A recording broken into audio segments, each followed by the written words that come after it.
শুভ দুপুর বন্ধুরা, আজকে চলে এলাম নতুন একটি রেসিপি নিয়ে। ফার্স্ট টাইম আমি করছি। তোমরা কারা কারা চেনো এই সবজিটার নাম?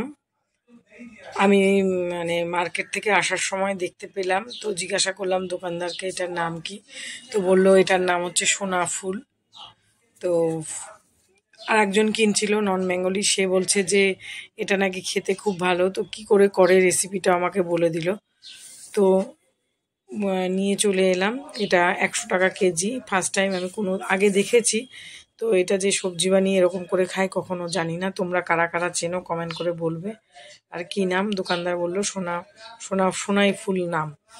তো তা কী করে করবে সেটাও আমি জেনে নিয়েছি। তো বললো যে একটু বোটার মধ্যে যে ডালপালাগুলো থাকে সেগুলোকে বাদ দিয়ে ছাড়িয়ে নিয়ে করতে হবে। ভালো করে ধুয়ে পরিষ্কার করে নিয়েছি, এই যে এরকম করে যতটা পেরেছি। আর পেঁয়াজ, রসুন, কাঁচা লঙ্কা নিয়েছি। দুধ যেমন হবে পরিমাণ পেঁয়াজ দেবে, তোমাদের ইচ্ছে মতন দেবে। আমি খুব বেশি দেইনি, একটা বড় সাইজের পেঁয়াজ দিয়েছি।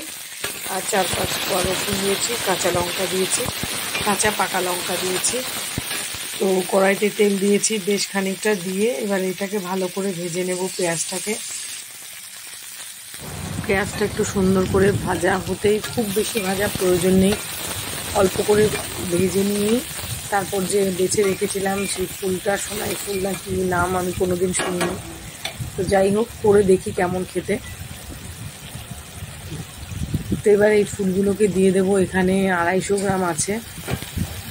তো 250 গ্রামটা আমার নেওয়া ভুল হয়েছে, আর একটু কম নিলে ভালো হতো, 100 গ্রাম মতন, কারণ অনেকটাই হয়েছে, কেউ খাবে না, আমি একাই।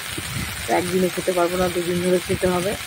তারপর দিয়ে দিলাম ফুলগুলোকে, দিয়ে এই যে দেখো অনেকক্ষণ পর একটা ঢাকা চাপা দিয়ে আর সামান্য একটু জল দিয়েছিলাম যাতে পেঁয়াজটা নিচে পুড়ে না যায়, তার জন্য দিয়ে এবার নাড়াচাড়া করে নিচ্ছি। আর এখানে বলেছিল দিতে সর্ষে বাটা, তো তাই করেছি। আমি একটু সর্ষে কাঁচা লঙ্কা বেটে নিয়েছি। আর এই যে হলুদ দিয়ে দিলাম, অল্প করে সর্ষে কাঁচা লঙ্কা বাটা দিয়ে দিলাম, দিয়ে অল্প একটু জল দিয়ে একটু সুন্দর করে ভালো করে নাড়িয়ে চাড়িয়ে নেব। তারপর একটু ঢাকা চাপা দিয়ে করছিলাম বেশ খানিকক্ষণ ধরে, ধীরে ধীরে গ্যাসেরটা লো ফ্লেমে ধীরে ধীরে করেছি। তো একটুখানি হয়ে যাওয়ার পর একটুখানি চেখে দেখেছি, যে দেখলাম যে ভালোই লাগলো খেতে, অনেকটা মোচা টাইপের খেতে, মোচা যেমন রান্না করা হয় মোচার ঘন্ট সেই রকম। তবে ভালো লাগলো খেতে, খারাপ লাগলো না। তবে যারা সবজি খেতে পছন্দ করো তারা খেতে পারবে, বাকিরা পারবে না খেতে। যারা অনেকে সবজি, তো অনেকে নর্মাল সবজিটাই খায় না। তো দেখবে একবার ট্রাই করে, যাদের পছন্দ। বাজারে পাওয়া যায় এটা, নাকি সব সময়ের জন্য পাওয়া যায় না, এই সিজনে কয়েকদিনের জন্য পাওয়া যায়, তো বললো দোকানদার। তো রেডি হয়ে গেছে আমার এটা। কেমন লাগলো কমেন্ট করে অবশ্যই বলবে। আর নাম জেনে থাকলে আমাকে বলবে, আমি তো দোকানদার বললো আমাকে এই নাম। তারপরে ওইটা রান্না করেছি, তার সঙ্গে আজকে যেহেতু স্কুল ছুটি মহাবীর জয়ন্তীর জন্য, তো সেই জন্য রান্নাবান্না করে নিয়েছি তাড়াতাড়ি, যেহেতু বর তাড়াতাড়ি বেরোনোর ছিল। একবারে ফোড়ন দিয়ে প্রেশার কুকারে কারা করো এরকম ডাল, আমি তো বেশিরভাগ করে থাকি, তাড়াতাড়ি হয়ে যায়। 5 ফোড়ন দিয়ে মুসুর ডাল করলাম, লাউ দিয়ে মুসুর ডাল। আর এদিকে করেছি পটল ভাপা করেছি, উচ্ছে ভাজা করেছি, উচ্ছে বেগুন ভাজা, আর ডিম। চটজলদি হয়ে যায়। বাজারে আর যেতে ইচ্ছা করলো না, ভেবেছিলাম প্রথমে মাছ আনতে, আবার যেতে হবে, গেলাম না। আবার বৃহস্পতিবার পুজো আছে তাই। তারপর সব রান্না হয়ে যাওয়ার পর এইরকম খাবার কারা পছন্দ করো, এখানে দই না, দুধ চিড়ে, মুড়ি, কলা আর বাতাসা নিয়েছি মিষ্টির জন্য। কারা খেতে পছন্দ করো বলবে, আমার তো ভীষণ ভালো লাগে এরকম স্বাস্থ্যকর খাবার গরমে। চলে এলাম রান্নাঘরে, সন্ধে টন্ধে দিয়ে যে ছেলের জন্য একটু ওটস করে নিচ্ছি। এটা সাফল আর ওটস, মশলা ওটস, এটা খেতেও পছন্দ করে। প্লেন ওটসটাও খায় সকালের দিকে, এটা খেতে আমারও ভালো লাগে। পুরো ম্যাগির মতন, যারা খেয়েছো তারা তো জানোই, আর যারা না জানো তাদের।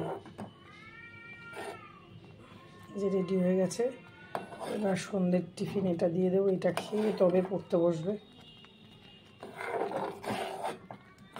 খিদে পেয়ে গেছে অনেকক্ষণ ধরে বলছে। চা খেয়েছিলাম দুজনে, আজকে সন্ধ্যের আগেই চা খেয়েছি। ব্যাস, যে হয়ে গেছে।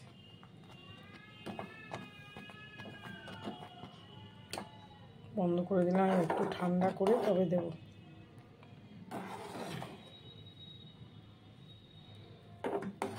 কারা কারা খেতে পছন্দ করো এইরকম মশলা ওটস? যারা খাওনি একবার খেয়ে দেবে, ভীষণই ভালো এটা খেতে। আর প্লেন ওটসটাও ভালো, ওটা তো দুধ দিয়ে, ওটা অনেকে আবার খেতে পছন্দও করে না, দুধ বা গরমকালে দই দিয়ে খাওয়া যায়। তো এটা মশলা ওটস, এটা ম্যাগি টাইপের অনেকটা, যদিও আমার ছেলে একটু মশলা মশলা জিনিস খেতেই পছন্দ করে সব কিছুই। এই যে রেডি হয়ে গেছে।